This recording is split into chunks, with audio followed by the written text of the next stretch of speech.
haddii aan kula noqday laan ka mida laamaha geedaha oo layska jaro aadna i jarayso waxba meel kale ha ii soo marin runta rabbiga kugu jecel kuma rabe iga har iska kaydhe maxaad meel dheer igu soo maraysaa aniga haddii aan ku jeclaaday aniga qalad kale wax eed aan ku saarayo male waana ku ilaabi doonaa maalintay ahaataba waxaa ii darnaan lahayd inaan qof bini aadana qalad aan ka galo laakiin aniga haddii aad iga galayso ogow kuma haysto cafisna waad iga tahay laakiin nafkaa jeedda ayaad naxariis tustay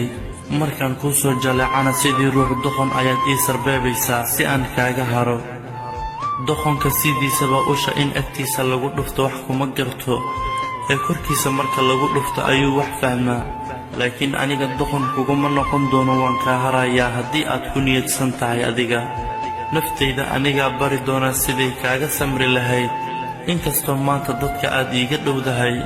haddii aan dooqaaga noqon waayo qofka si qurux badan ayaa wax loo fahansiiyaa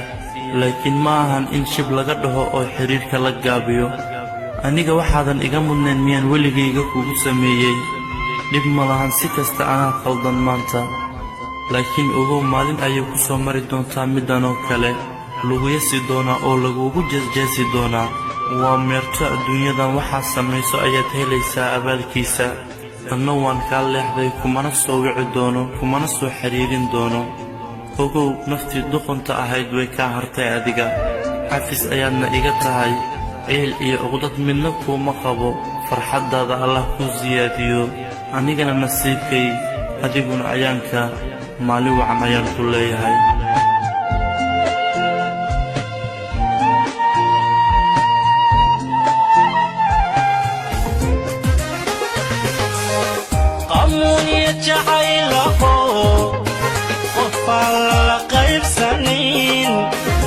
اختيارك قابته روح كاليها وقابع سيدي